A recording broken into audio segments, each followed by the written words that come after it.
Combustion. Whoa, whoa, whoa, whoa, whoa, whoa, whoa, whoa. Been running the game with my team making plays. Talking 80, my G's, wanting jewels in this place. Surrounded by dogs, keep the quarterback safe. I'm the one with the plans, they gon' do what I say. The game is not over, we don't celebrate in the end zone. We don't got no time in the wait. H-time run down, we don't premeditate. We just go and get to it, we got them on skates. If the game going to overtime, kicking the overdrive, we gon' be first at the finish line. Play looking full, but I finish mine. Can I get seconds? We gon' line up like it's dinner time. We put in work till we get us a ring. Super Bowl season, we running the scene. H-time the home of the realest that breathe. Keep your face down when you talk to the king.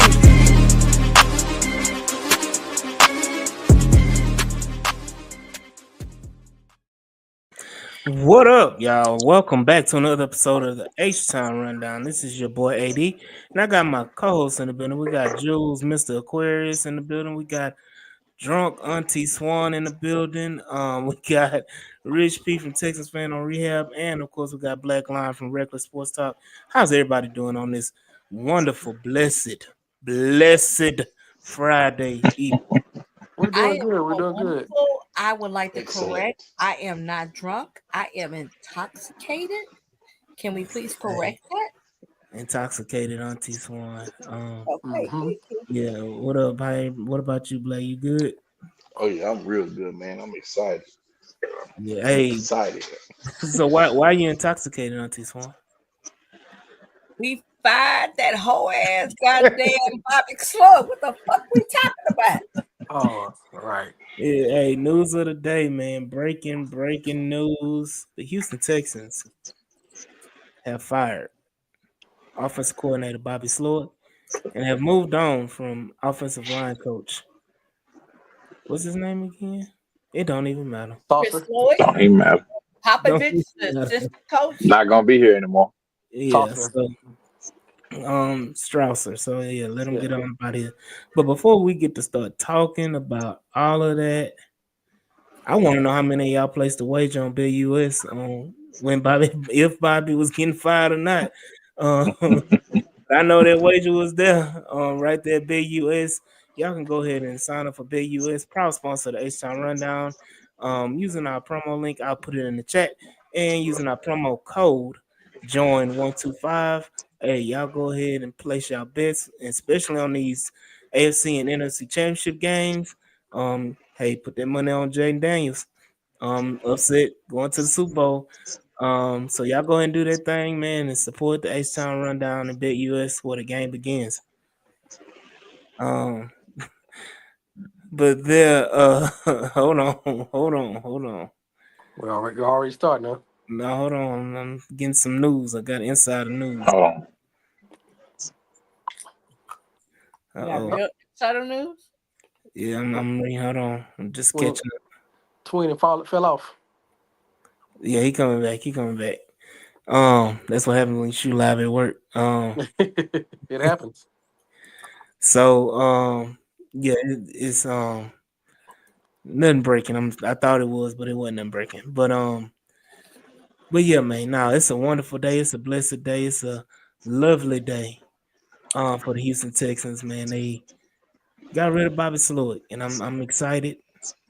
I think it's something that we all have been calling for a while, especially those of us at the H-Town Rundown. We've been calling for Bobby Sloyd since before the year started. We wanted Bobby to get a head coaching job so that he wouldn't be an offensive coordinator for the Houston Texans. We sure did. So, Frank Z, shout out everybody in the chat. Bear say, yeah, I did say we start on time. 3 minutes is starting on time for us. The H-Town Rundown. Killer Cal in the building. Larry Payton. Got nothing going on Friday nights. Mr. Optimistic, yeah, what a day. King Foker, I still can't believe Bobby's fired. This shit feel like a dream. T-Rail said, drink enough for all of us, Auntie Swan. And Frank Z said Bobby got fired on his day off, Craig. Joey, shout out Joey in the building. But yes, man, it is a lovely day. I just want to hear y'all initial thoughts. And I'll start with Mr. Aquarius himself. What is your initial thoughts on Bobby Sloyd getting fired? My initial thoughts of the firing is it should have been fired week 5 and week 6, but D'Amico's loyalty to his friend allowed him to stay on till the end of the season. It didn't allow him to see if he got any job opportunities before he let go, and it was coming. I mean, there was no growth from CJ offense. There was no structure. There was no discipline. Like the job was too big for what he for his knowledge and his skill level and his experience level. So I think we talked before. If D'Amico had have kept him and kept him the OC, we had to start questioning D'Amico's coaching ability. His too much lawyers. He too much of a players coach. Is he the right man to lead this squad to the next level? And he made tough choice because they said that they were friends from day one.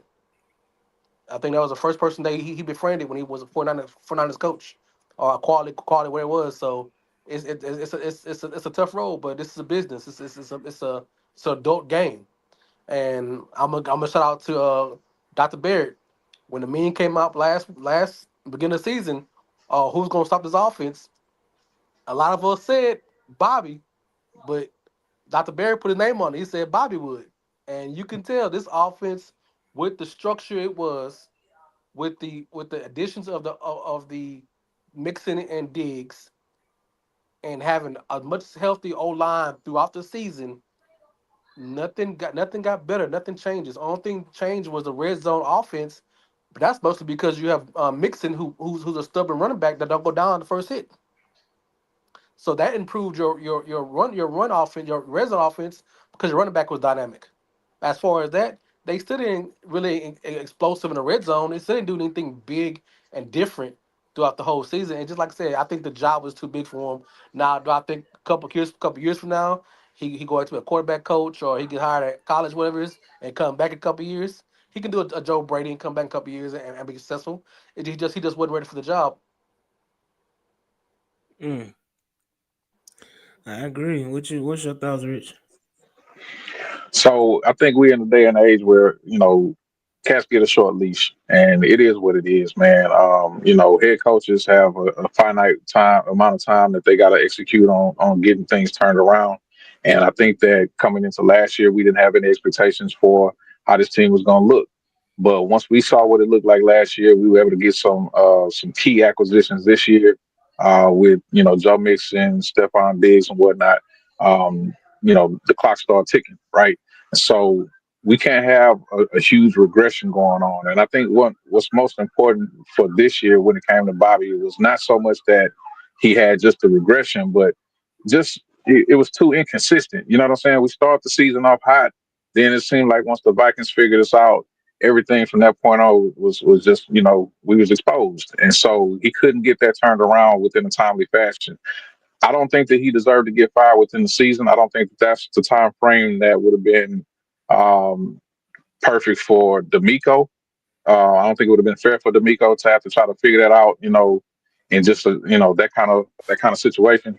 But give D'Amico the offseason to kind of figure out where he wants to go, how he wants to, retool this thing and try to see if he can save and put it back on the rails.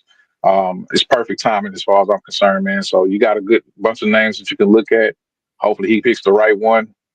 Get this thing going running again with the tools that we have. Maybe add a couple more little pieces, and hey, man, let's run this thing up. What about you, Black? Man, I could concur with what they said.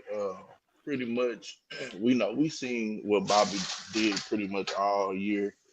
He kind of stuck to his guns and refused to make adjustments, refused to make changes, refused to develop, personnel, refused to let CJ dictate some of the offense. Um, so, so the things that he did pretty much hurt the team, right? When you talk about clock management at the end of the game, when you need to throw the ball on certain downs, he's running the ball. We talk about the trick plays. They're being called at the wrong times of the game. So it's a bunch of things that he did throughout the season. It's not just one or two things that caused him to lose his job. Um, my thing is, like Rich said, we need to make sure that we hire the right guy. That's the next guy. He has to be the right guy because CJ is on year 3, and we know what that means. We get 1 year closer to him having to sign that big deal. Um, and of course, CJ is not gonna. We hope that CJ is not going nowhere. So, with that being said, let's just go find the right person, man. That's what I'm looking forward to. And then off of that, let's make sure that we put a scheme in place and stick to that. Right? Let's go get an offensive line coach that knows how to coach that scheme and is willing to teach these guys and develop these guys because we can't always get the number one pick as an offensive line, the best offensive tackle in the draft or the best guard in the draft.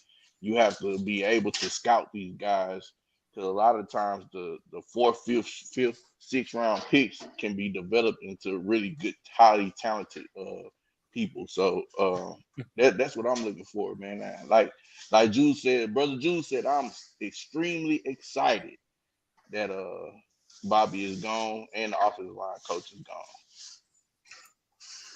All right, Auntie Swan. Time to light it up. Okay.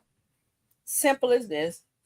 I'm not a sheep. I don't go with what other people tell me. I go with my eyes. Some of you may have more knowledge or experience than I am. I respect that. It's simply what I saw. I'm okay with Sloyd coming into the second season to see what it was, give him an opportunity. What I saw was he couldn't adjust. In his pressers, he constantly kept saying that nobody was else doing anything different when we obviously noticed that they made adjustments at halftime and he couldn't do that. That's an issue for me. When you make my quarterback look like he is ass and then he isn't what he was his rookie season, I got a problem. So that was my issue. I have no problem that D'Amico waited to the end of the season because to me, I'm impulsive. My thing is I'd have fired his ass after goddamn 6, 7 weeks. But that's me. He allowed him to figure it out through the whole season and he couldn't.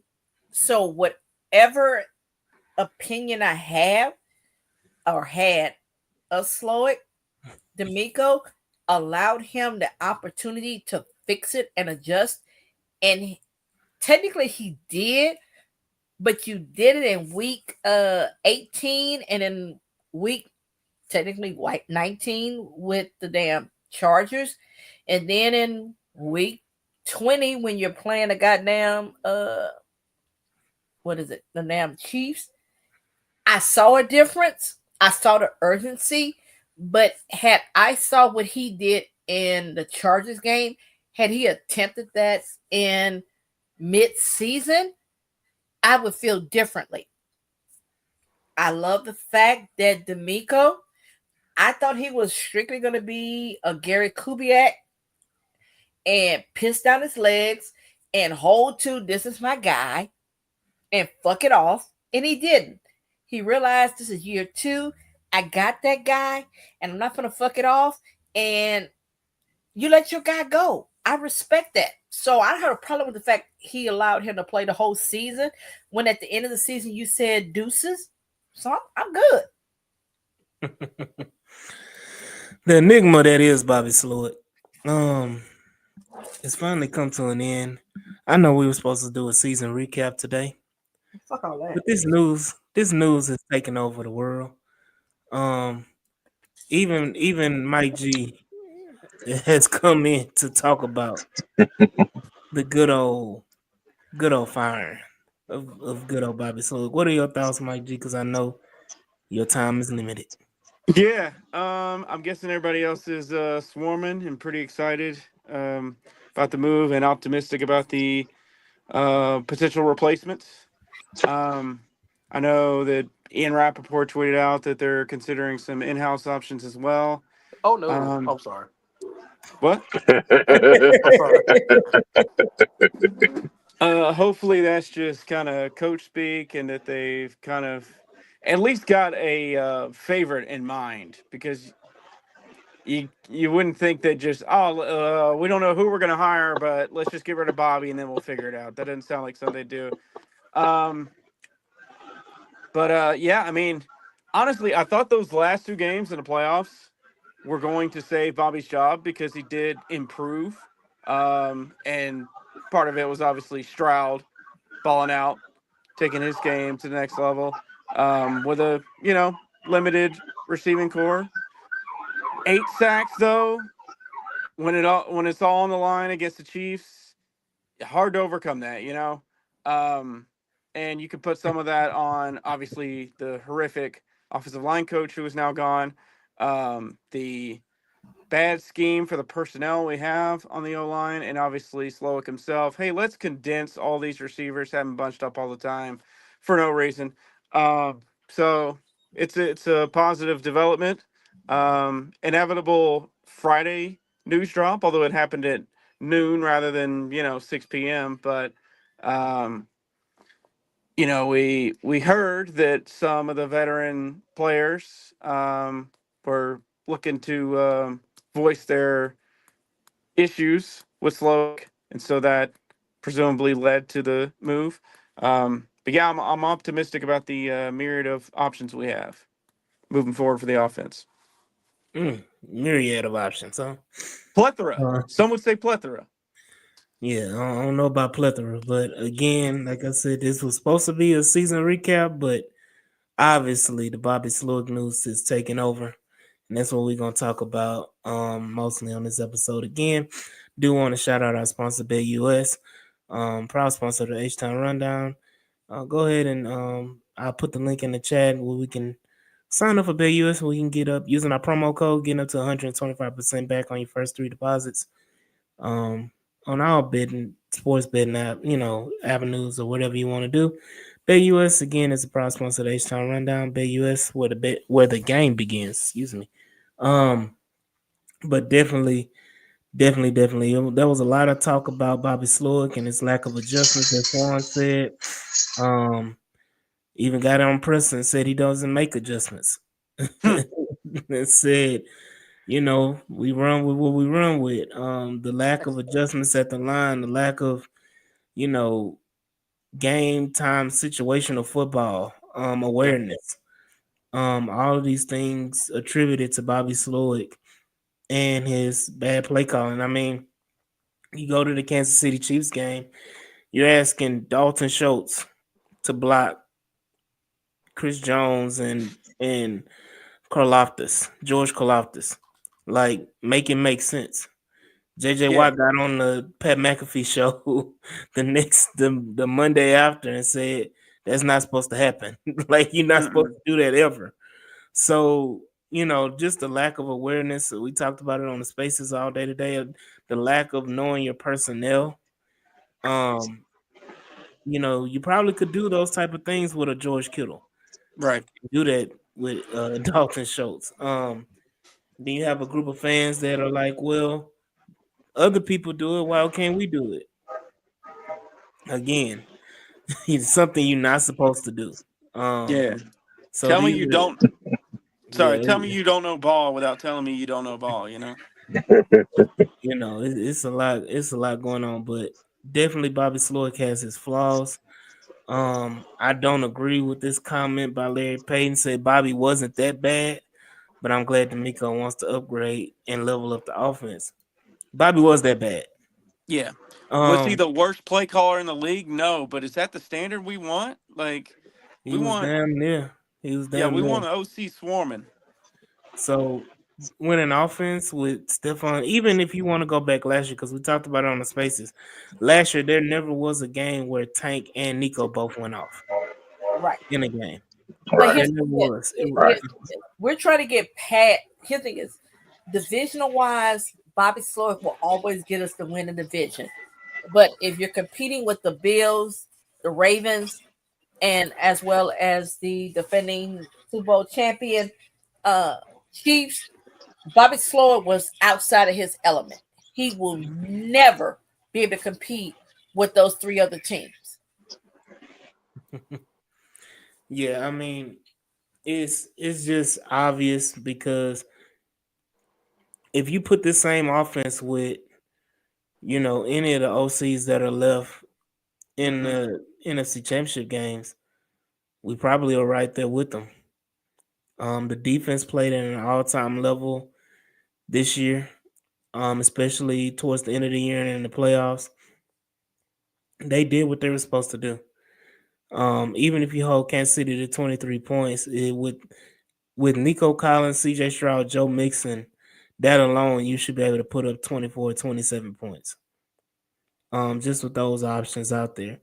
So the mishandling of the offensive line, the joke that was, just all of those things played a part in his downfall.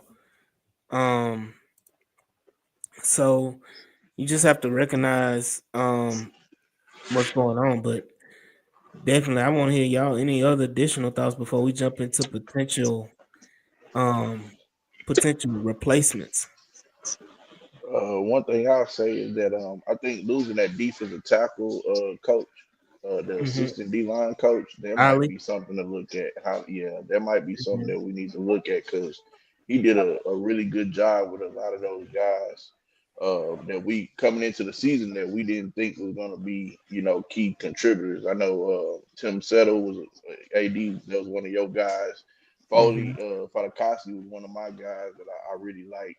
I just thought he didn't fit well in Jacksonville scheme. I don't think anybody fits well with Jacksonville, and and so I think he did a awesome job of what he was able, what the personnel that he had, and I think we can get a guy like that on the offensive side, right on the offensive line side. That's gonna be a big help, especially when you talk about the guard center position. Definitely. Swan, you was about to say something? Uh, no, just that defense was not what I came into the season. I expected mid-season, which they did, was to turn it up. What I didn't anticipate was that our offense would never catch up and dominate, and that's where we came into the season thinking was going to be what dominated. And I got to tip my hat off to D'Amico because I truly had him pegged, as much as I love him, as damn, you're gonna go down like Kubiak. You're too fucking loyal, and you're gonna fuck off these years. And he saw it after year two. This ain't it. So whether we can sit back and say, well, D'Amico, you could have made the decision mid-season, whatever the case may be, uh, you truly evaluated. I'm assuming CJ had a hand in it. I'm assuming that Mixon and other guys on that offense had comments that was made to D'Amico, in addition to him sitting back and realizing we're not going to go to the next level. I appreciate my guy. There was a hard decision, I pretty much assumed, but we're never going to get to that next level. He backed up what he said in his presser day before yesterday, that it was a good season. However, it wasn't good enough. So he has truly set a standard. I want a Super Bowl. This is what the goal is. Now, whether we reach it or not, I don't know. But I truly believe him now that it is the goal. And he did what he had to do. Because it ain't easy to say, hey, you're my boy, but this ain't it.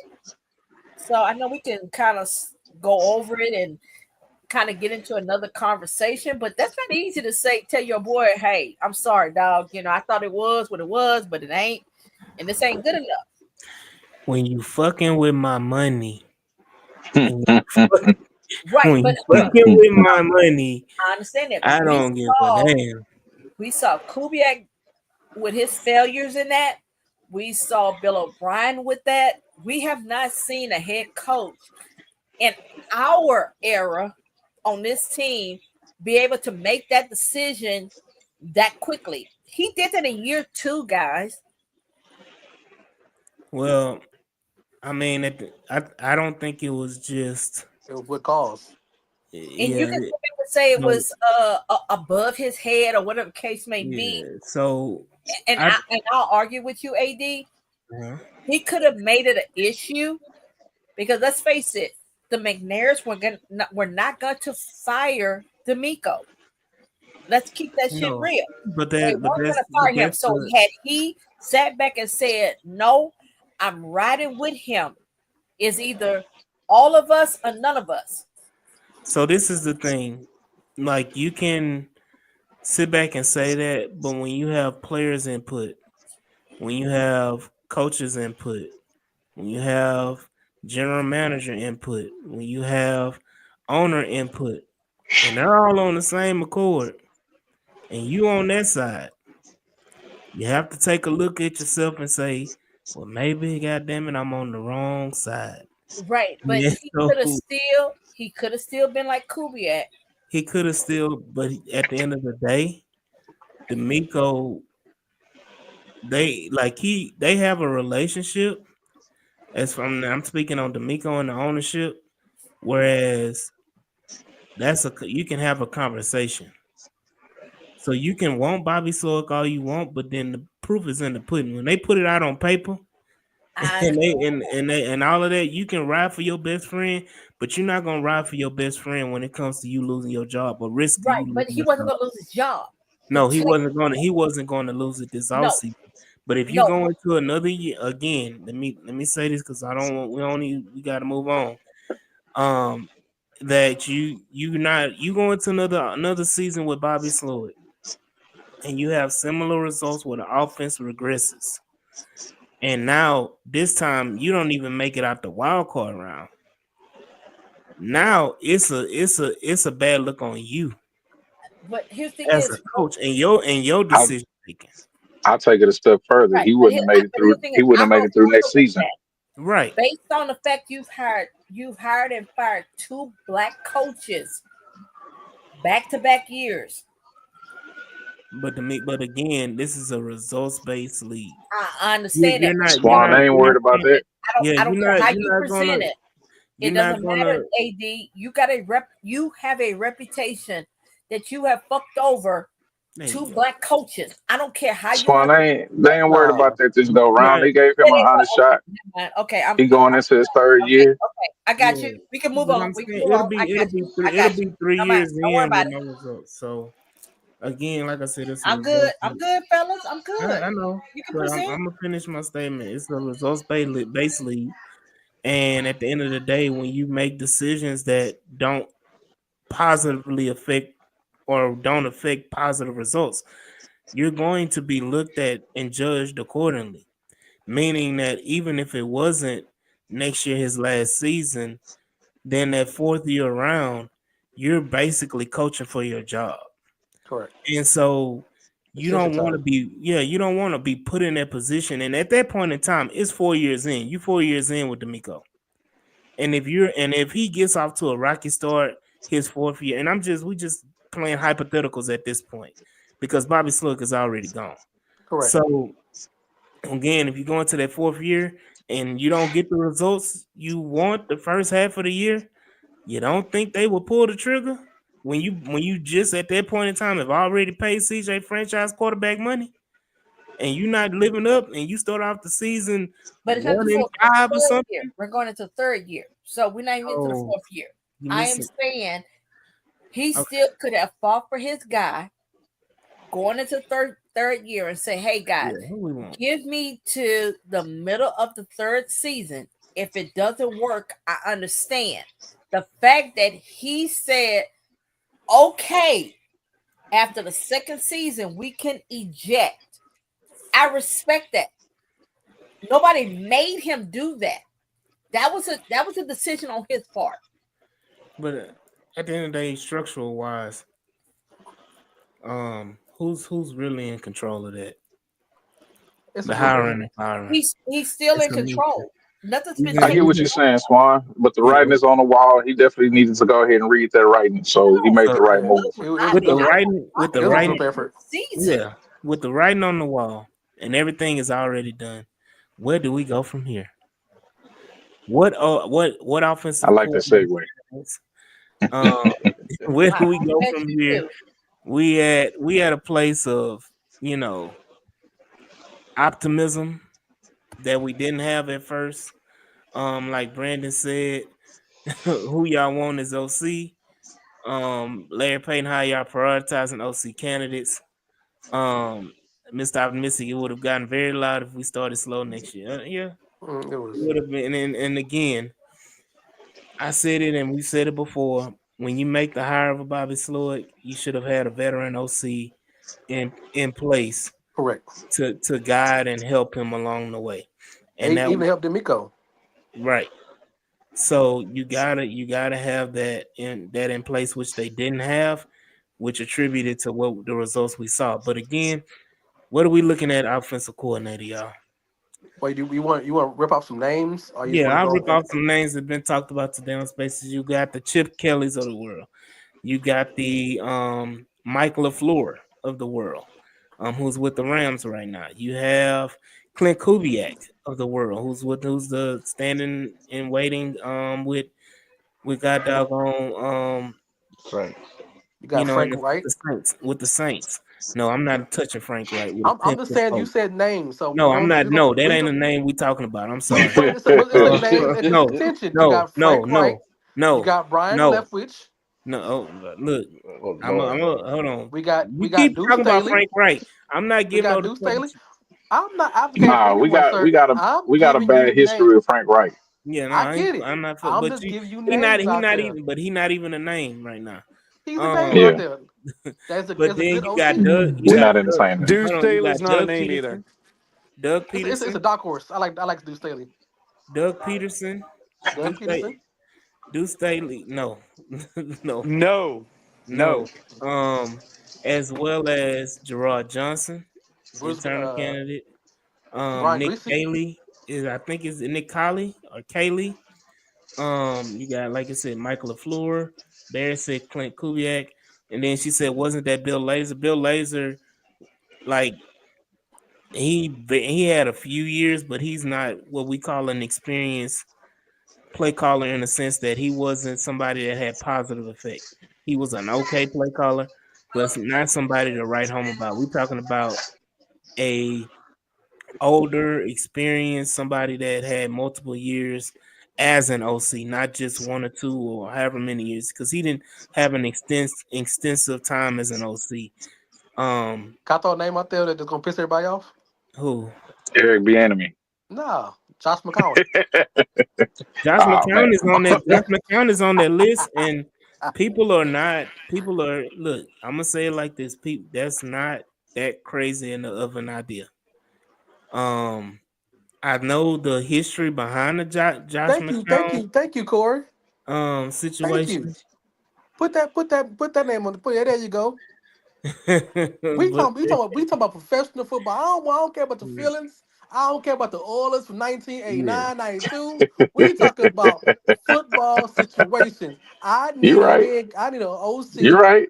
who can coach up an offense, who can control that side of the ball. I don't give a damn what he did with the 1992 Buffalo Bills. Because guess what? The yeah. Oilers have moved on, so we gonna move on.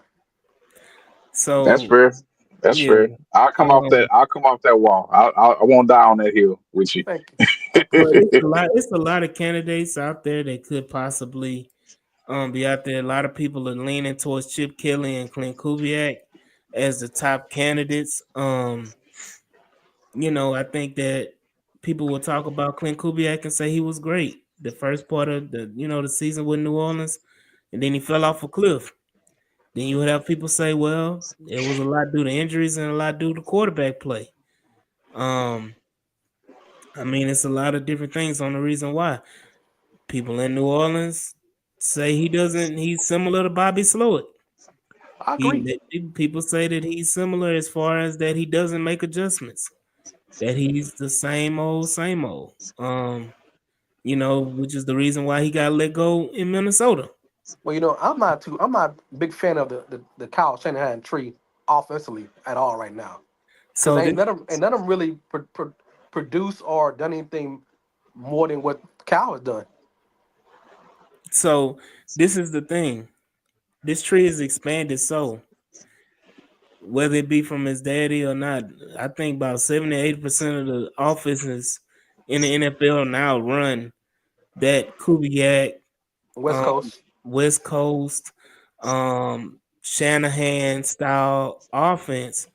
And so it's almost inevitable that you're gonna get a guy who has some form of that offense in their arsenal. So yeah, direct descendants, Right. what you're saying, but again, if you pull somebody like Nick Caley or Nick Colley, I don't know how y'all say it, Nick Lachey, or I don't know how you say it. Mm-hmm. Um, but you pull him off of, the Rams coaching staff, Mike McVay comes directly from the Shanahan offense. Well, I get it. Like I said, I'm talking about direct influence in 49ers when Kyle Shanahan got the offensive, when got the head coach job at 49ers. Everyone has followed his direct tree. Ain't really produced. McDaniels Well, ain't really producing in Miami. wasn't McVay over there with him? McVay was in Washington D.C.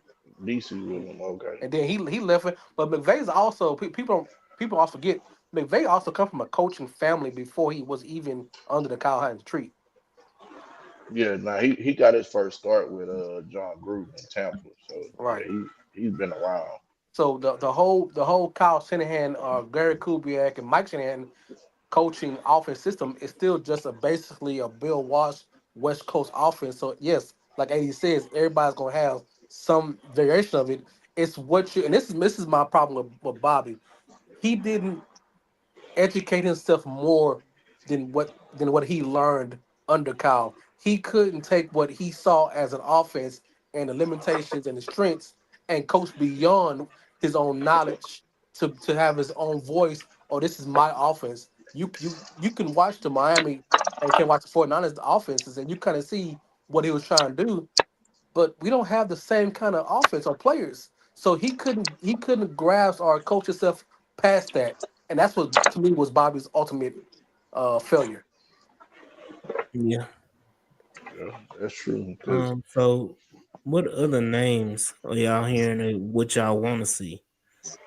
I can I'm tell you this: I just don't want to see any new guys. I don't think this is the time for us to take a dip in that type of pool and test out the waters with somebody that's never done it before. So I definitely want to see somebody that's got some pelts on the wall. yeah, so I agree with Rich with that one. I think it's a lot of reasons why I wouldn't want Chip Kelly. One of the reasons is how much we have to pay him to get him to come away from Ohio State.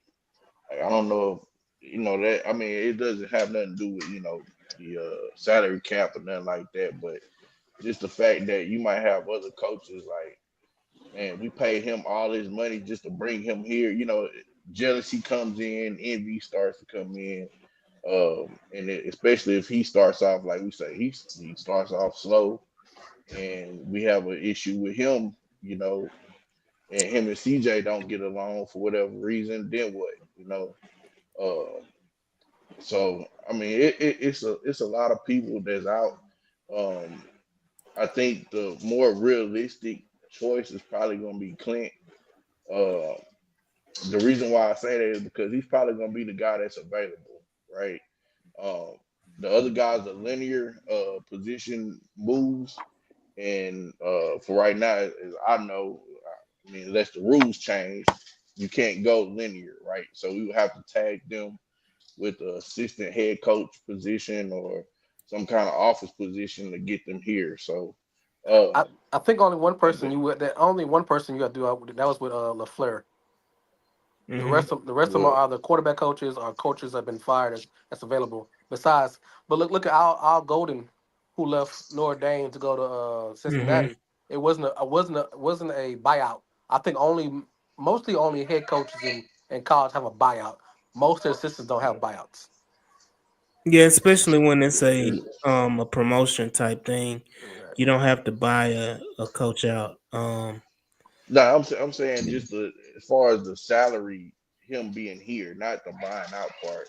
But if he's you know the what I'm saying, best, his salary here is but if gonna he's be the best higher. one, was the best one, would you do you mind if they what they pay him?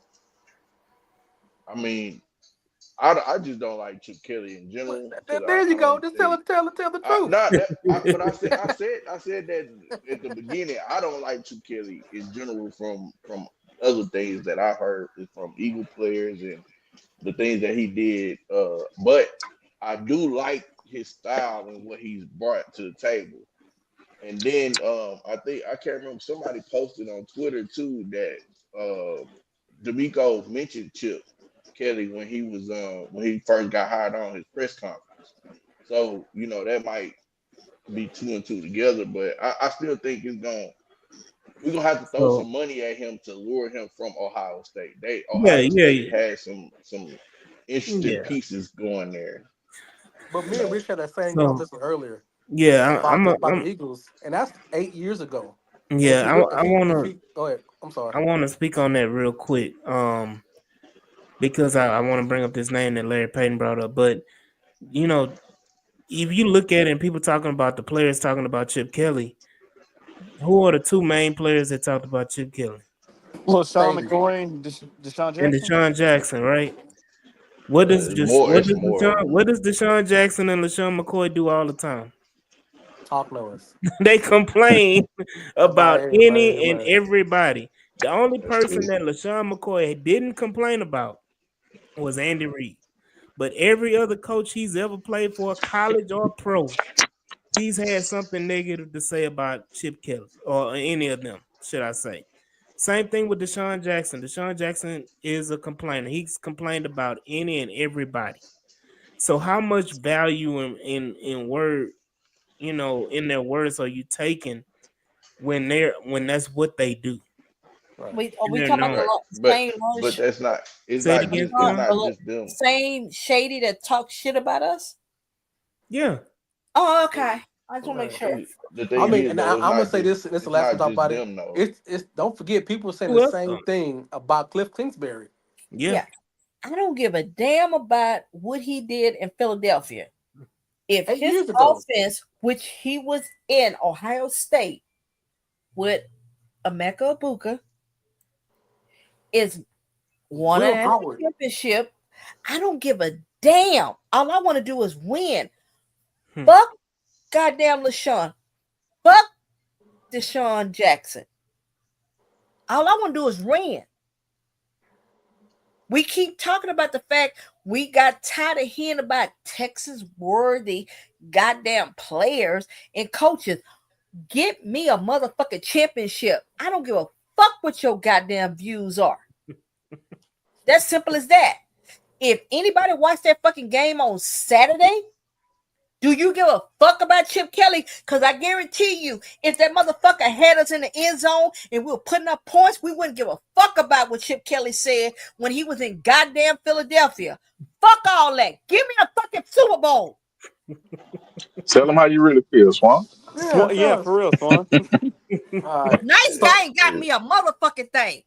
all right, so let's go ahead and give everybody give their number one choice for office coordinator, I and we'll got go from Chip there. Kelly number one. I got Dougie P number two. I said one choice. You gonna give me two? Hey, Fuck let us all that. I hey. said what I said. What you got, Mike? Go ahead and get yours off because I know you're in the dungeon. Hey, go to somebody else real quick. I'll see it. Go ahead, Rich B. You I'm gonna what? say it's probably a little You too when he's early for ready. me You to when really he's have a ready. designated number one. I know that I was throwing out the names earlier as I was kind of consuming the news. That it's I'd like to see Byron Leftwich get another shot at being in the league. I mean, he got his time with Tom Brady. He got a Super Bowl championship on his belt, Oh so he's yeah. got a little Hold on, Swan. history Let him that's talk, on the Swan. positive side of things. Now, whether or not that's going to work long term, who knows? But you got to give his brother a shot and get his name out there at least a little bit. And then, my other option is more familiarity. Clint Kubiak, as long as he comes as a package deal with his dad, man, I think that I personally, I like the offense that they had under Gary Kubiak. I think that I couldn't rock with the man that he was as a coach. He couldn't let his nuts hang just long enough to get anything done and accomplished. He was too loyal to a lot of the dudes that was in the wrong spot. what's his name, Frank Bush, and all these other cats that took too long for him to let them go dead weight. So I like this offense. I like the scheme. I definitely have seen trails of that throughout the league. I don't know enough about all of these other names that are up here on the list because I don't watch a lot of other teams' offense week in week out. So I'm gonna have to sit with it for a little bit. If I'm being honest. Corey. Yes, I called him Dougie P. Yes, I did. Go No, ahead, Black Line. he riding with you. He riding with you. Your top two So choices. again, my okay, we're gonna do top two. So Michael Floyd would be my one. I just don't think we'll be able to get him away from the Rams, and then Mm-hmm. it'll be Clint Kubiak because I think he's gonna be the available guy. But again, I'm with Rich. What we talked about, we gotta if we bring in Clint, I think we need to bring in somebody else that has a little, some holes on the wall, some kind of pedigree to him, Mike McCarthy. just to help him out, right? Not necessarily have him call plays or whatever the case is, but have him have that ear, while he's upstairs, kind of like how we did when, excuse me, when we had Romeo Cornell. Just so he's not, we're not going back to that Bobby Slowick first time doing something, right? Uh, so that'll be a pattern. I mean, if we can get Gary, if Gary can come back as some kind of mentor, assistant, whatever you want to call it, I think there'll be a good thing. I just really believe that whoever we get, that they go out and get the right offensive line coach. To me, that is the most important piece. The OC, and then finding out the scheme, and then go and get that offensive line coach. Absolutely. I'm gonna piggyback on that point in a second, but I'm gonna let Mike go. Can you still go? Or you I'm here. all right, Yay, give Mike's me your here. top two. Your top two, Mike. My top two, I would say Clint Kubiak at one and Chip Kelly at two. Okay. Jules, what about you? You want to expand on it or you got to pop off? I guess he He muted got himself. thought. All right, what about you, Jules? So I'm thinking if I'm thinking about CJ, his talent level, what he's known for, what is his strengths and what his strengths are. I'm gonna go first, Chip Kelly, because I like the offense he done in the last couple of years. Because he's known more offense the last 15 years than most of these guys on his list. My second one is Frank Wright, because I think he's a good pocket passer. I think he can help coach up pocket passes. And my dark horse, I guess I go with Clint, but I like those two guys first. So for me myself, because there's a name that's in the chat people been talking about, Mike McCarthy That's good. is a That's a good guy. name. It's a good name. I don't think New No, Orleans no. is going there, and I'm just speaking just offensively, because I know we look at him as a head coach and everything like that, but as an offensive mind, the Cowboys didn't have problems putting points on the board. They had a lot of issues quarterback wise, picking the wrong quarterback, but as far as putting points on the board, the offense wasn't a problem, and Mike McCarthy was the main leader in that area. And he's been doing it for a long time. But I know Barrett is pounding his chest on Clint. Clint has the most experience. He's been a coordinator, 3 different organizations, and coached 1 year in San Francisco. Um, and then like OC was senior advisor, who was a head coach package. Clint, OC bringing Gary in as an advisor. Everybody's hopping on their train with Clint Kubiak. Clint Clear Um, was ass in the Saints. That shit looked like hell.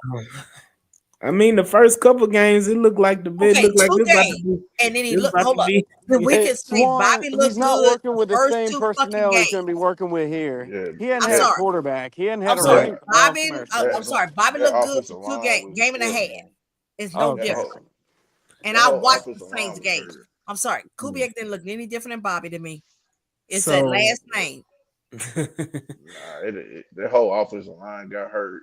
No, Derek Carr okay, got hold up. hurt. We had an asshole Chris line. It don't Olave got matter. got hurt. Yeah, No. it, so, it does. It does. The but everything that was supposed to be good for the Saints last year, everybody got hurt. Yep. And then There they was had an more that got offensive hurt. line. There was more that I got mean, hurt. hell, He didn't make any adjustments. I'm sorry. I, It's I'll the say same this: damn thing. NBA. You didn't give the quarterback any control in that offense. I like to scrap the whole fucking offense. Okay, here's the thing is, and AD can cut me off. Really don't give a fuck. That's just me. Clint is no different than Bobby Slowick. The motherfucker can't make no damn adjustments. I don't know why we got this revision fucking history with goddamn Gary Kubiak. Neither one of motherfuckers can make adjustments in the second half. Hey, keep that same energy when he comes here. We can't make adjustments. We had guys that were just exceptional players.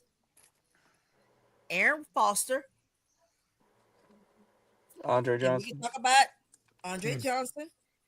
They were exceptional talent. We could talk about Owen Daniels. Great talent. How'd the O-line look? The point of it is, your offense is your offense. This is what it is. I give you two fucking goddamn options. You pick one of the two. I don't know why we got this revisionist history that we didn't get frustrated watching Gary Kubiak with that damn offense. We got upset that everybody could see what the fuck it was, and you still run it. Sharp couldn't audible out of the fucking offense. It is what it is. We see the same fucking shit in goddamn San Francisco. It is what the fucking offense is. We can look at goddamn, what's that damn team in Minnesota? It is what it is. Tell you what to do. I tell you where to throw. I'm looking at it. It is what it is. Can we scrap that bullshit? Hey, we got a different man in choice, though. I'm not arguing. I'm not arguing with one. So I'm not. Can we move on? We got a motherfucking quarterback that can do this shit. He doesn't need to be babysitted. He makes a lot of points. So let me say this, because Swan, I'm not disagreeing with you at all. We dick ride motherfucking Kubiaks. Because I'm just going on what's being said in the comments. So I'm just replying with but let me say my point. My point was I'm agreeing with you because I brought that up just a few minutes ago about Kubiak. I just brought that up a few minutes ago about Kubiak and what people in New Orleans are saying about him not making adjustments and and so I agree with you. So I'm not disagreeing with you, and I wasn't going to cut you off about it. So when we talking about it, that's why I'm saying I brought up Mike McCarthy, and Mike McCarthy, and it's in the comments as well. They said Mike McCarthy has had a top 5 offense like the last 4 years. So, you know, that's one of the names, and then of course Chip Kelly is another one of the names that I personally want to bring on. You know, Clint Kubiak is a name, and it's a possibility, but you know, I would throw a dark horse out there, and the people laugh, Black Lion laugh, shaking his head about Josh McCown being one, and it's a dark horse, but again, so to piggyback on the point where I stand is, what can you bring along with you as an offensive line coach? Who can you bring on your staff as an offensive line coach?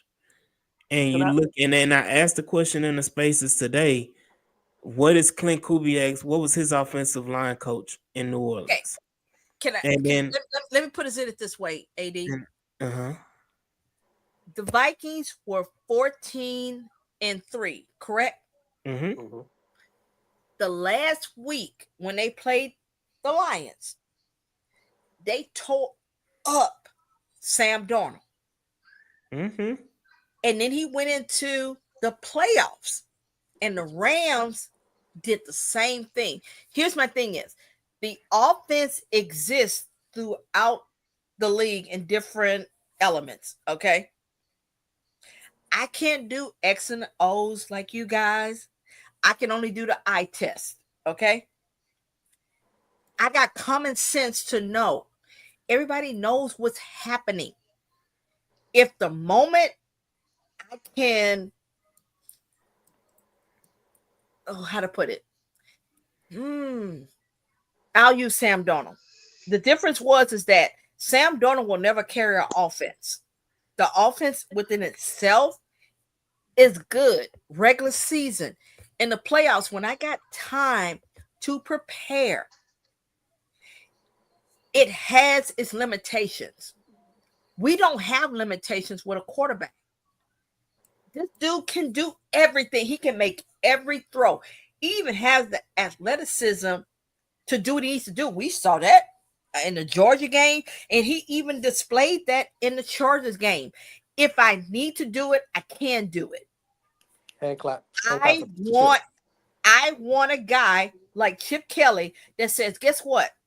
I know what you are, and I'm going to take you to the next level. I don't want an offense that says, I need you to do what the offense says. I don't want to confine my quarterback. I don't have that kind of quarterback. I don't have a damn Sam Darnold where I need to protect him. I got a motherfucker that can do every fucking thing that I need him to do and then some. Give me a guy that can think outside the fucking box. Kubiak's system don't think outside the box. They believe in their system. Fuck all that. No Fuck lies it. told. No lies told. No Fuck lies that. told. Give me Dougie P. No lies told. Emotions aside, how many times do we see? How many times do we see? No, I need you to challenge CJ. I need you to make that motherfucker think outside of what he even think he can do. And I haven't seen that in a Kubiak offense.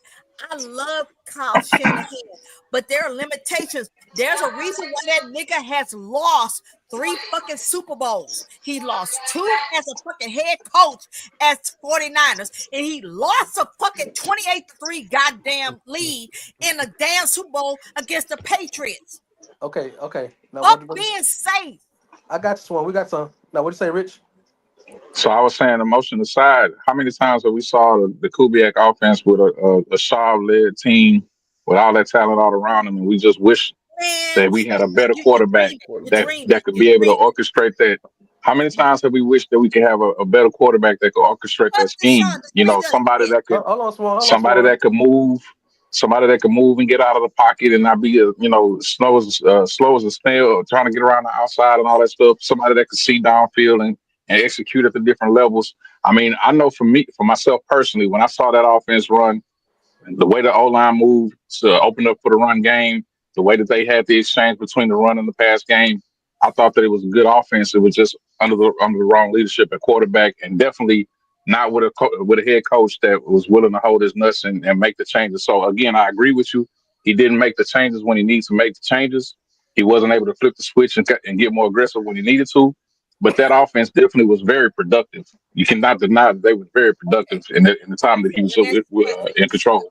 I saw. So here's my question. Before anybody goes, here's a question. No. Gary put up. No, Gary put up. No, hold up. Gary, you damn right. Corey just put up a comment. Please put that up, AD. We see it. No, I want to say that Kubiak's system is the best in NFL. I'm sorry. Who has won more Super Bowls right now? Andy Reid. I mean, no. I say it again. Andy Reid right now. Currently. Okay, is that the Kubiak offense? It's a West Coast offense. It's a West Coast offense. No. Is that no? Is that Kubiak or is it Andy Reid? We got to remember Kubiak got one too, though. I'm not talking about a variation. I'm not talking about variation. Trust me. I promise you. I watched football longer than you all. I know where it started from. Who has won most Super Bowls? Andy Reid. If you talk about current top coaches. So Andy Reid's off the table. Oh, hold on. Andy Reid has 3. How many does the? No, I'm gonna ask another question. Please allow me, AD. What did the NFC North do this past season? They got beat. So let me. Three teams in the playoffs, and they all lost. So let me go back to the first question. You said Andy Reid has 3, and technically the Kubiak system has 3. Which is the Shanahan tree. Recently? I mean, in total, regardless. No. Recently. Yes. I mean, who has won recently? I with that mean, quarterback. what we doing with that though? McVay, McVay is Andy the Reid hadn't won receiver. till So recently either. let So, me ask you this. So hold on, hold Andy on, Reid got Uh, hold three. on, hold He on. got back to well, back. One. let's but not Hold Andy on, forget. Reid hold been at on, this for a hold long on. time. He Pause, just got his pause, three. pause. You asked that question about Kubiak. What is Andy Reid's tree? Yeah, Oh, he his What is goes tree is back. Hold on, what hold terrible. is on. Andy Bill Walsh. Reid's tree? No, What is no, he goes Andy back to Reid's Will. tree? No, he goes back to Bill Walsh. Okay, so Andy Reid can So go does back to Mike Bill Shanahan. Walsh, but the Kubiak can't But go back Kubiak can't. past Shanahan. Mike Shanahan came under Bill Bill Walsh's tree. Bill Walsh. So Walsh. I'm like, so that's No, my no, no, no, point. no, no, no, no. Bill Walsh started it, I and understand. I understand Right. that part, Swan. That what I'm saying is that I understand your distaste for the Kubiak system. I'm not denying that. it's That all is what over. it It is. get beats. That It is. get beat. I But Okay, got you. the but I what Shanahan I'm got you. offense saying, has lost recently in against Andy Reid. Am I but not? they Am I but incorrect? they also won recently too No, with no, no. Sean I McVay. am saying, hold up. Correct me if I'm wrong. The Kubiak won 2015. Yes. And Sean McVay won in what 2020. No, no, no. Yeah, Sean No. McVay won in 20. 2020. I'm asking. The last time the Kubiak offense won was 2015. No, Yes. 20 with the Rams. The With the Rams is the Rams. No, last one. no, no. Kubiak, Gary Kubiak won 2015 with Denver, But Gary Kubiak is also a and part. McVay. No, that Yes, McVay's McVay is offense the is different Shanahan. than Kubiak's. We're not gonna say that's the same outfit. It's not.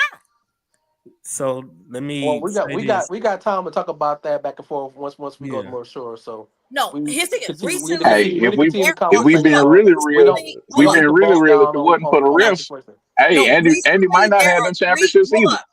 Recently, there. The hold up. Recently, the Chiefs have won 3 Super Bowls. Yes or no? Am I incorrect? And then also we would say that that is correct. And I also would say that Sean McVay is a descendant of the Shanahan Kubiak offense. We're not taking anybody So from the. We're not taking anybody from the McVay offense. but we're We not talking about going taking Kubiak. but we're All also right, hey, not. hold on. Yeah. I'm be real serious. We bogged down in one area. We gotta Yeah. progress the show going forward. So yeah, so again, I know Barrett is talking about the You Kubiak. He don't think said, it's funny? Oh, go back to his previous one. I didn't read it, if you don't mind. "Go ahead." He keeps winning with a great quarterback. We got a great quarterback, but guess what? He has a great quarterback that allows his quarterback. He built his offense around the quarterback. He doesn't limit that. Kubiak offense limits. And then he followed up and said Andy Reid No, no, lost I'm not. No, I'm talking three. about with Pat. Show the Tell other me bear with Pat. comment about Tell Kubiak. me. Tell me So, with the quarterback. What I'm talking to Corey. I'm not talking to you all. With Pat, he's lost 1 Super Bowl. He's won 3. Swan tears down Kubiak. Man, fuck you. All so right, so right. look, All right. We're going to this, the next conversation, next topic. Yeah, Let's go. so I go back to the comment about McVay. Not McVay, Lord McCarthy. There we go. Um, Larry Payton brought up a good point. He said that McCarthy is an old offensive line coach. So that is something And that's again. positive. That goes back to the comments that I brought up earlier. The point I brought up earlier when you're bringing in a new OC or whoever it may be, what is their offensive line coach and what is their philosophy when it comes to the offensive line? That has been the biggest determinant in this offense. And basically, if you want to say Texans history for like the last 10 years or mhm, more, is offensive line coaches. We have rotated offensive line coaches like people change draws. yep. And and I hope y'all change y'all draws on the daily. Um so I hope so. I really do hope y'all Shoot, do. sometimes so 2 times a day. Whoa! You but got some people that gotta um, take 2, 3 showers. But I mean, I forgot that he actually was an O line coach, and that's probably a big feather in his cap for me, remembering that because hey, I-45 South ain't too far from Dallas, so he ain't got far to travel from Dallas Hey, to Houston. Jules, I'll tell you thing too. You know, Andy Reid was a offensive line coach in college too. Right. And he coached at Missouri. He was the offensive line coach. So, yeah, I mean, AD makes a good point with that one. He did. It's Yeah. so So, knowing that, I heard a couple people say when they was talking about the Jets hire with Aaron Glenn that they don't like the fact that defensive coordinators or they don't like defensive back players or former defensive back players being D coordinators because they don't really understand how to merge the back end with the front end, right? And hmm that kind of goes with our point is having all these these offensive coordinators that are quarterback coaches or come from the quarterback tree, right? They was either college quarterbacks or NFL quarterbacks or they coach quarterbacks. Mm-hmm. Maybe they just don't understand the intricacies of the offensive line. If you get an offensive line coach, that might change, just a thought process of changing things. So that could work, that could be something to think about there, Mike McCarthy. I mean, right, it don't sound good because we think Dallas Cowboys, right? right. That's But true. if you No, really look at the situation, this past year he had Cooper Rush and no running back, Right. and they did somewhat decent, right? So give him C.J. Stroud, I'm sorry. give him C.J. Stroud, Nico Collins, and Joe Mixon, and see what he can do. All right. So yeah. here's the question. So I know we gave everybody their top two choices. What's the one coach that you do not want to see at Well, OC we that you do know, not want to see? we know Swan answer. We go, but let us say. She's gonna say what she want to say. But go, Josh let's go. McCown, Let Swan go first. Well, what's the coach, the OC coach that you do not want to see as a new OC for the Texans? I don't want to see Clint Kubiak. Okay. Oh man, that's a shocker there. Okay, Mike. I don't want to see anything Kubiak. I don't. Okay, Mike. What's the OC that you do not want to see here? I guess McCown. I mean, I don't mind if he has some smaller role, but you know, obviously having been through Slowick and the issues with the inexperience, we want some guy who has at least been an OC. All right, Black Line. please keep Josh McCown away from us. Hold on, let me before we go real quick. Is y'all distaste for Josh McCown because of the whole scenario with Nick Casario and the potential of him trying to be a head coach? Is that the That's what I distaste? was No, getting. Is that I was waiting on my not for turn is so that I could where it jump comes in and from? say that. I was And waiting on my turn so I could jump in and say that. That's the one it, person that I don't want to see for that exact reason because I think it sets the lineage for him to be the replacement, the excuse replacement for D'Amico if Oh, things don't go right. So let me no, say no. I this. It's want to give nothing to do D'Amico with a Yeah. that. full. I want to give D'Amico a Y'all full playing opportunity to with D'Amico run his ain't game going plan, get anywhere. a check. Would you rather have? Oh, Hey, I'm just saying. so you think having a Kubiak in there isn't the same situation? Nah. no, I'm just saying. no, I'm just saying. Josh no. McCown was one of those people that was trying to get So, escort. They was trying Right. to But escort you him don't on through think. the But you don't process. think. right. You know what I'm But you saying, don't on the think. speed pass. whoa. But you don't think a Kubiak could do the same thing? We ain't No. talking about Kubiak on that one. No, no, no. We ain't talking about Kubiak on that one. Yeah. But I'm saying Not that it's the same not Okay. Clint. Clint don't situation. have You that. got a Clint don't have Kubiak So that. that has uh, had quote unquote Hey, success. You don't think he can replace D'Amico? I go hate ahead, Mike. Corey. Go I ahead, Clint hate Mike. don't Cowboys have Corey. that got a new close shave. coach. Huh? Who? Clint, Cowboys got a new coach. Oh, shot, Oh, shot We down. don't I mean, care that about was the yeah. Yeah. That was, Cowboys. Fuck I Uh, them. mean, hey, yeah. can That I? was. Can I? AD. Who's the coach you don't? Who's the OC you don't want? I'm gonna get mine too. Damn, I got the hiccups. um. Fuck y'all. Y'all got me a hiccup. Look, Gerard Johnson. That's who I don't want. It's Hey, I'm Gerard I'm Johnson. What? You agree. don't want an Aggie? I don't want Gerard nope. Johnson either. I don't You believe it's don't an want upgrade. an Aggie? No, I mean, what they say? You throw the bathwater out, the baby out with the The bathwater. bathwater, yes. Yeah, Mm-hmm. Oh, but you I'm want throwing the tub. but I'm you want throwing the Aggie? tub. I'm throwing the tile on the floor. I'm throwing the piping, the copper piping. I'm throwing all of that out with And here's Bobby Sloyd. and here's my take with the situation. Same thing. I agree with. That's why I say I can't stand Corey. Sometimes we have the same conversations, the same thought processes. You don't fire Bobby Short and you don't upgrade. This move when you fire Bobby is you have to upgrade the position, the coaching position. If you're gonna go Gerard Johnson, then you might want to cut Bobby Short and do learning pains because Not you're gonna do the exact necessarily. same. Not You're no gonna do no no. hold on, Swan, hold on. Okay. So you're Okay. gonna have to do the exact same learning curves with a guy who's never coached You in an gotta have outside of patience. ball. You gotta have patience with Gerard, Correct. and you're gonna have similar hiccups and similar complaints that we had Bobby Sloyd the first year. Correct. And if you're gonna have similar things coming back again. So my thing is just what you said, you're tired of the excuses, you're tired, and I'm talking to Swan, you're tired of the excuses, you're tired of the fuck ups, you're tired of all of that. And that's basically what you would bring in with Gerard. My thing is, I don't want anybody that's inexperienced. Correct. Everybody that I put on my list, and I know I put Frank McCown as Wright. the dark horse. Frank Wright. Frank Ray, okay. But anybody at this point in time, we can't go backwards. Correct. We Is can't it go backwards? backwards. It is Is it? backwards because when I say How? backwards, because Gerard has never called an offensive play in his life. I understand that, but But that's backwards. You're going back to what you just got had with Bobby. no, And you're doing the same thing. And I know the philosophies may be different. And I know Okay. Gerard may bring something different offensively and game plan wise, but I'm talking strictly as an experienced play caller. You're going backwards to exactly what you just had with Bobby Sloyd, who was Correct. inexperienced at play calling and did not have had a play call in his life coming into being a Texans offensive coordinator. Yes, Gerard had input.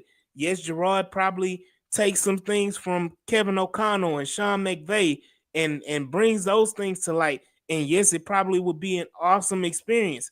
But at this point in time, like you just said, patience is thin. And you Okay. don't have, and with CJ going in, you don't have another 2 or 3 years to say, oh, let's develop him with CJ and all of that type of stuff. At this point, you have to get an experienced offensive coordinator. That's my point of view, is that I want an experienced offensive coordinator. And that is okay. And that's not Gerard Johnson. Now, Gerard Johnson can go somewhere else and they can have that game and play that game with, I want to see how you can grow and build and everything. And if he becomes great and becomes an awesome head coach, awesome offense coordinator, that's wonderful. But at this moment in time, with CJ Stroud going into his 3rd year, I don't think that would benefit CJ Stroud being with a play caller who hasn't called plays. And that's just my point of view. Okay, we got quiet. I dropped the mic on that one or something. Or... No, I was trying to be respectful. Go ahead. So, since nobody else, because D'Amico chose the wrong wigger, okay, doesn't mean that Gerard. So let me ask this question: if Gerard is that dude, and he turns out to be the Sean McVay, Cliff Kingsbury, I'm just saying how Texas Twitter acts.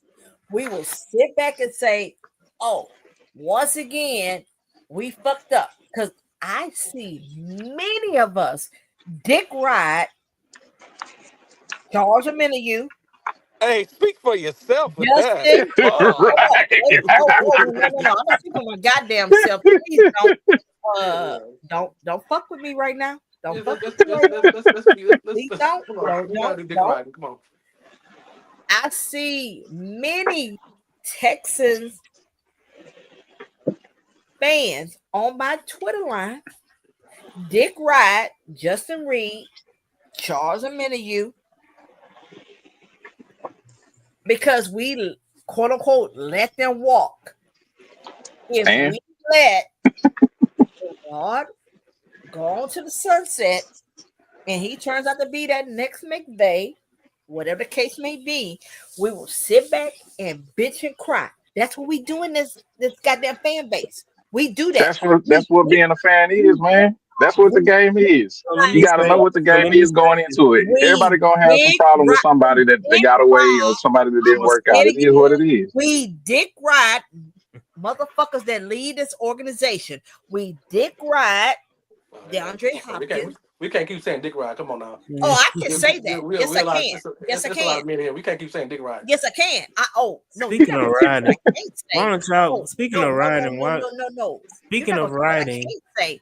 hold on. Speaking of riding, why don't y'all go ahead and ride over to y'all good old Louisiana, Dothan, Texas, and go to that sports book office, or wherever, if you don't want to travel, you can always go to Bet US and proud sponsor of the H Town Rundown. Where you can go and place your bet on who will be the new offensive coordinator for the Houston Texans. Where the game Using begins. the game begins using our promo code JOIN125. You can get up to 125% back on your first three deposits. But yeah, join Bet US and the proud sponsor of the H Town Rundown, Bet US, where the game begins. H Um, Town Rundown, And, home of the and, best and swing, I'm sorry, the best AD. What segues. can I get?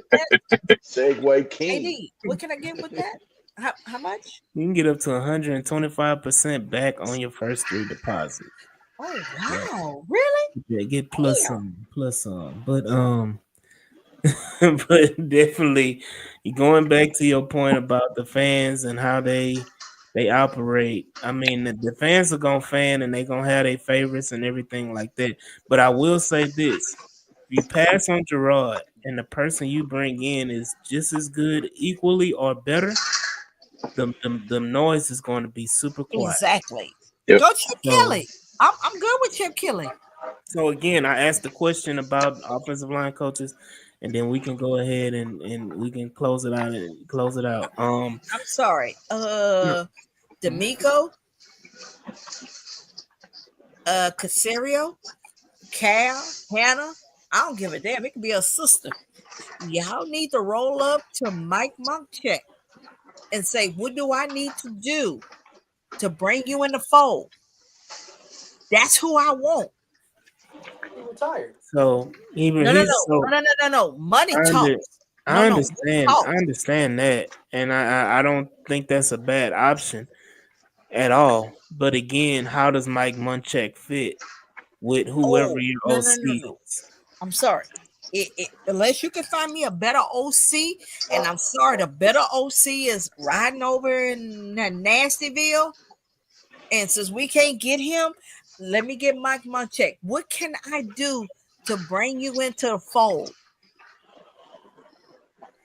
So, but I'm saying like one of the biggest issues was that the offense that the Bobby Slowick wanted to run and the offensive line coach didn't mesh because there was not experience doing that. And I understand Mike Munchak is probably, if not one of the best offensive line coaches to ever coach the game.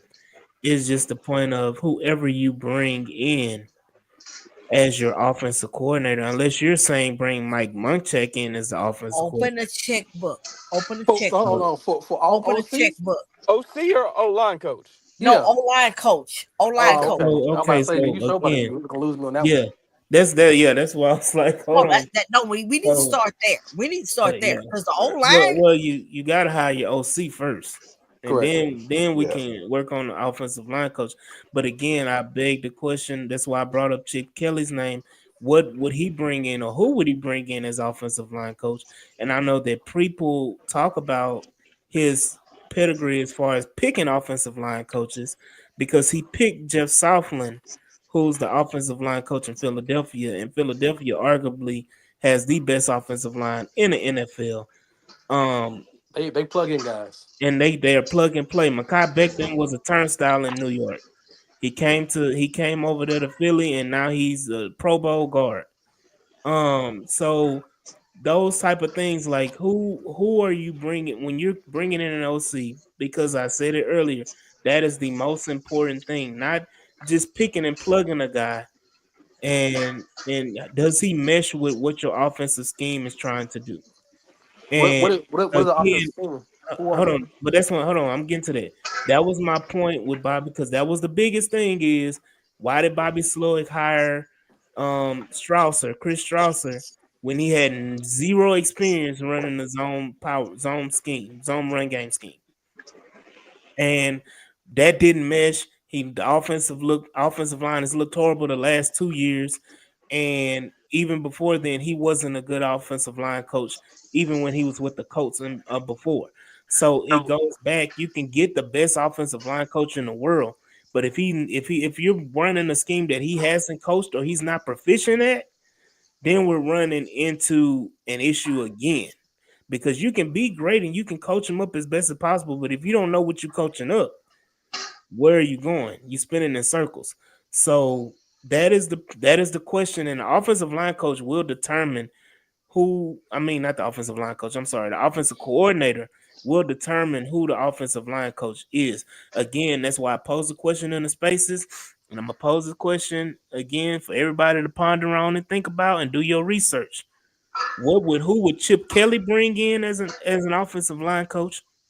Who would Clint Kubiak bring in as an offensive line coach? Who would Mike McCarthy bring in as an offensive line coach? Who would Doug Peterson bring in as an offensive line coach? Who would Josh McCown bring in as an offensive line coach? Who would Frank Wright bring in as an offensive line coach? I don't want Frank Wright because he brought in goddamn, what's his name? Strausser. So he so I You know, the thing is, I don't trust Kubiak, and I don't. Who was the other one after him you mentioned? Well, I'm just naming all the names that were named here in this episode in the chats. I'm just naming all the names. It didn't matter. I'm just whoever it is. My question is whoever you want or whoever you think is your favorite, and it goes to all Texan fans. Who look at who that offensive coordinator would bring in as their offensive line coach, and that will tell you what direction we need to head in. So, again, news of the day. Bobby Slowick. He gone. He gone. Yeah. Let's celebrate. Let's celebrate. You know, Mike Solar. For all you that said that Nico didn't have. So for Mike McCarthy, it'll be Mike Solar. It'll be who? Mike Solar. Solar? Mm-hmm. Is he brother Bill Solar? No. That was who the O-line coach in Dallas. That's who the offensive line coach in Dallas is currently? Mm-hmm. Okay. Would he be retained by Schottenheimer, though? I doubt it. Okay. Because he's a Mike McCarthy guy. So what about Chip Kelly? Who would Chip Kelly bring in as an offensive line coach? See, Chip, that's a good do research. That'd be a difficult task because he's bounced around for the past 3 or 4 years. Who's the offensive line coach at Ohio State?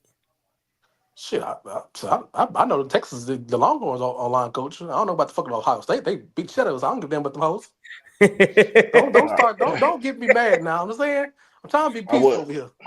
I was gonna say that. Hey, you need to leave him at. We need to leave him at. What you say? I heard that. We need to leave him 40 acres. I'm just saying we need to leave him 40 acres. I'm just saying. What happened, Black? What I had heard from Ohio State point, what Jude was saying. Chip Kelly did bring several of his assistants from UCLA over there. Mm-hmm. I don't know if that included the offensive line coach. Yeah, but I know he did bring a couple of assistants from UCLA. And just, knowing Ohio State, I know he ain't bring a receiver coach over there. So it more likely was a running back and the offensive line coach. Yeah, so maybe the quarterback coach. So. Right, Brian Hartline was there. And so I will say this: Ohio State had multiple injuries on their offensive line.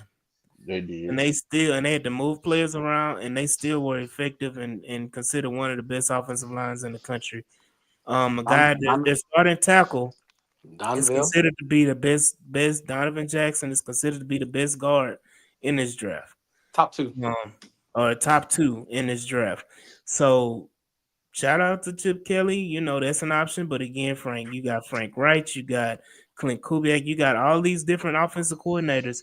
How you have to look at the staff that they would build. Who making tea? That's me. It's like somebody not making tea. That's not that me. Shit loud as hell. It's way in the kitchen. But who would they bring on the staff, and who would they make as their offensive line coach? Those are things to ponder about. But Bill Withers had a great song. Lovely day. Come on. It's fired. Hey. Something that we've been asking for a long time. Since last season. Since last season. And you know, we gotta get a little positivity Oh, in it's the all atmosphere. positive. It's been a crazy, opinionated, emotional, passionate episode for the H-Town Rundown. But since Bobby Slow Hellified. is out the door, hellified, all the words, adjectives, and words you want to use, it's still a lovely day. And right now at the H-Town Rundown, we are celebrating that the Houston Texans are moving in a sense of optimism. And we're very, very optimistic in what the Houston Texans are going to do at offensive coordinator and there and beyond. So it's a lovely day. But I want to shout out Black Lion from Reckless Sports Talk. Y'all go ahead and check him out, especially tomorrow morning. I will be a part of that episode, so y'all go ahead and tune in on Facebook and YouTube as well. Reckless Sports Talk podcast. Shout out Rich P from the Texas Fan and Rehab for joining us, and I want to shout out my co-host, Mr. Aquarius Jules, Mike in the Dark G, and of course, intoxicated, passionate, opinionated, underrated, never duplicated, Always. Auntie, Black Texan Girl Swarm. And again, it's a lovely day, and we will see y'all when we see y'all on the next episode of the H-Town Rundown.